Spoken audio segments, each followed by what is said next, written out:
Piss offs in the world here. Oh my gosh, look at that old track jersey. It's a lot smaller than I thought it'd be. Must have got bigger. No, I was big back then. But either way, this is story time. How I became a state sectional champion in track. Look at that beautiful plaque right there. Season opener champions, NNJIL champions, state sectional champions. Isn't that a beautiful plaque right here? I mean, look at this. Woo!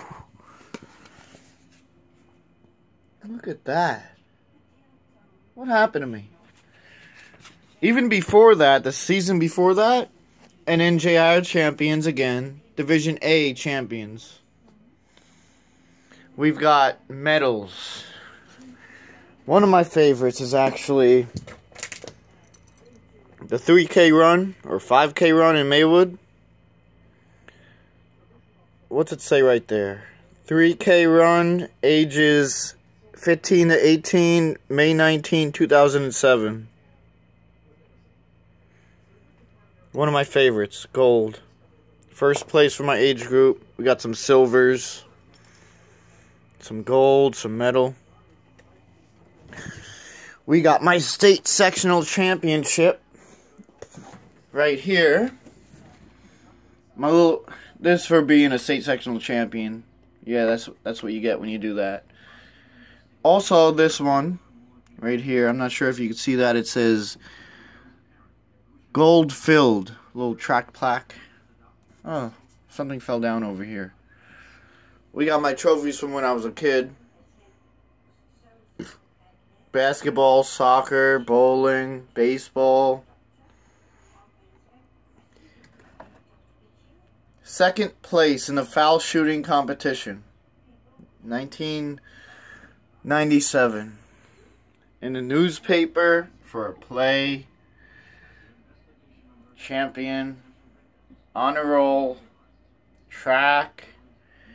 We even have things behind things over here. We got gold honor roll when I was smart. We got 2 varsity letters here. See, this is one. This is the other. Presidential Physical Award. Too many to count. Just too many to count. But either way, I'm going to tell you guys a story right now. I hope it's going to be quick, because my phone doesn't have much memory. So we're going to tell you guys as quick as I can. And I even put on my old jersey for you guys, the one I got to keep.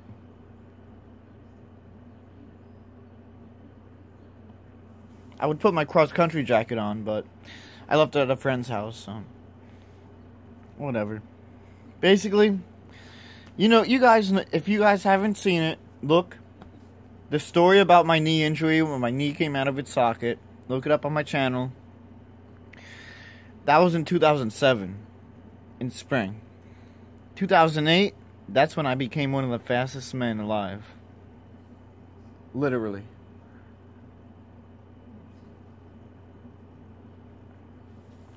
And now look at me, I'm a bum. Drinking. Acting like a bum. Sorry guys, this is too tight for me to wear right now. Of course, I don't have my old 8-pack. I only got the Rocky side abs left. But either way, this is what happened. I watched the Rocky movies. I listened to music that inspired me. I joined the cross-country team. For the first time. My senior year was the first time I joined cross country. I don't know why I didn't do it the years before that. I should have. Could have been so good. Could have won another championship. Like actual trophy. Because my time went down from like, I don't know, 5 to 10 minutes. I trained hard. I gave it everything I could. That's what I did. You know, you got a cramp. So your leg hurts. Just keep running. Jog it out. Who cares? Or just push yourself past the limit. That's what I do. I'm hoping that the next video, well, maybe one of the next few videos, you guys are going to see me run. as fast as I can, sprinting. 100 meters, 150 meters, 200 meters. Mile's gonna be too long for a video, so I'm better at the mile and the half mile, but you guys are gonna see me sprinting, because when you work on track, you can't just run 10 miles a day and that's it. You have to also work on your sprinting. And you have to, we're talking about like 5 to 10 times you gotta run 200 meters. Or you're gonna do a 2-mile run. This is called intervals. 2-mile run, then a 1-mile run, then a half-mile run, then a 200-meter run, then a 150-meter run, then a 100-meter run, then 1-mile warm down. Warm down means you jog. You jog a mile. Because your legs could get very hurt if you don't do that. Right now my legs are killing me because I pretty much only did a half-mile warm down the other day. Today I only did about, I trained in, when you train for endurance, it's like, I did a mile warm up, then I did 3 miles, 3-mile run, then a mile warm down. So that's about 5 miles I did today. But back in the day, we used to run 10 miles a day sometimes. 10 miles, 5 days a week, 10 miles. That's 50 miles in 1 week. You get a shirt for it and everything. We did that. They never gave me the shirt, but, well, they never printed out the shirt. Nobody got the shirt, actually, back then, to be honest.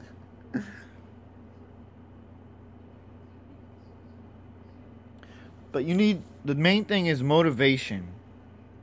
Any sport you guys in, everything's the same. You have to run. Basketball, they run. Football, they run. Sometimes even in golf, they run. Tennis, they run. Track, obviously, they run. Every sport you run. That's the main thing, is endurance. The longer you can last, the better. Then it's speed. And I say endurance first, then speed. You need speed number 2, especially for basketball.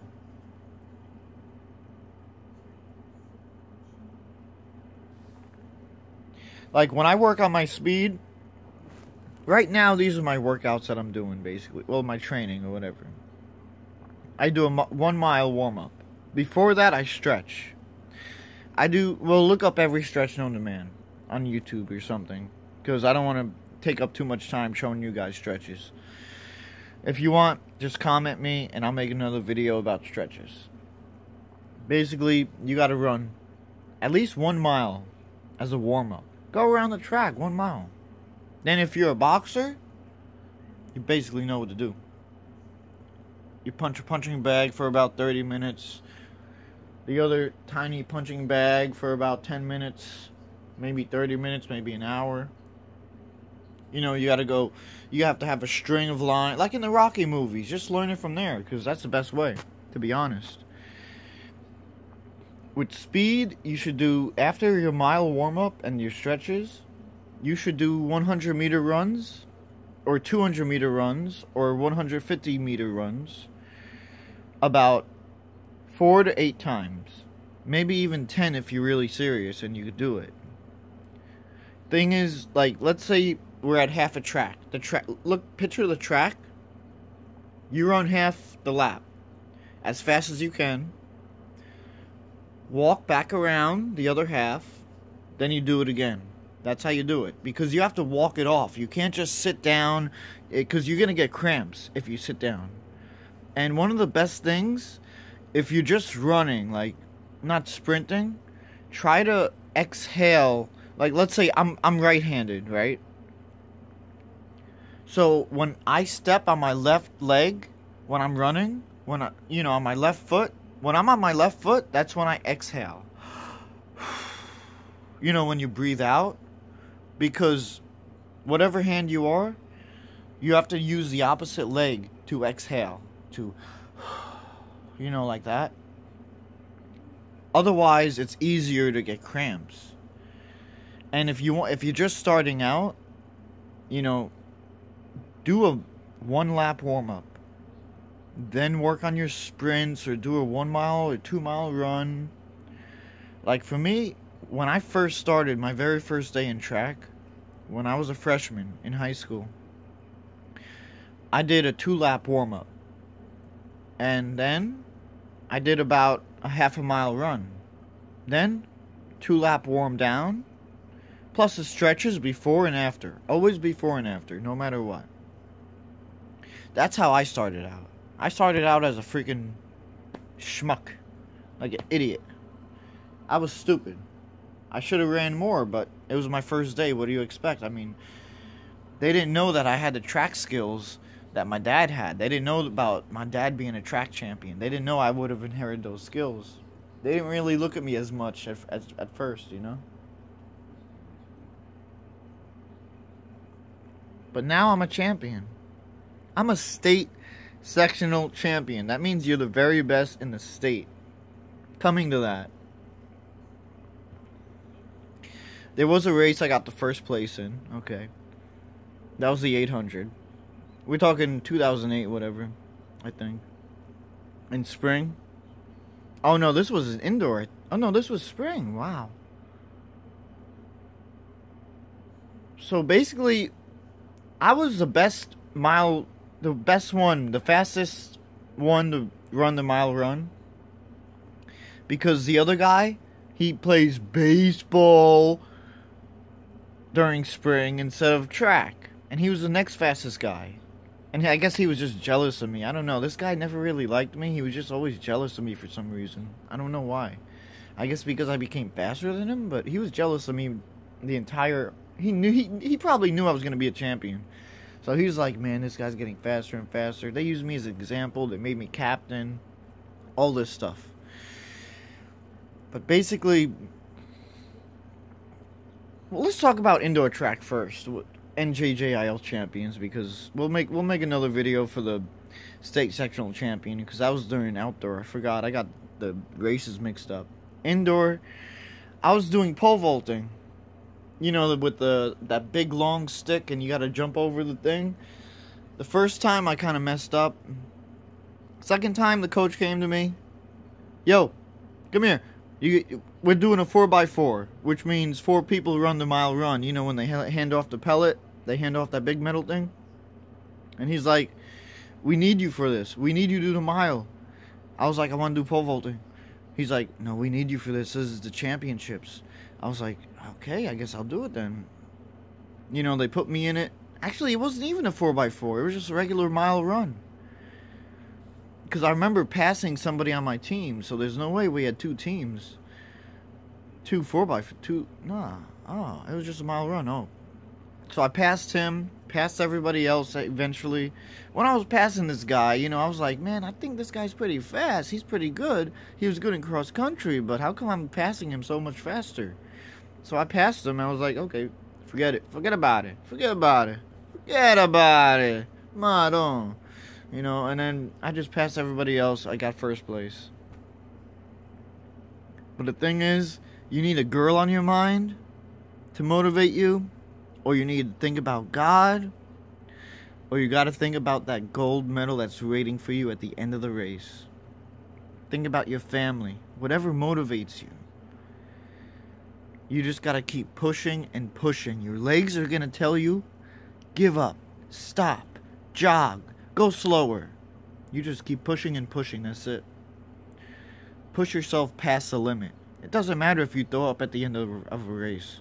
I threw up at the end of practices and stuff and races. Doesn't matter. I want to throw up now.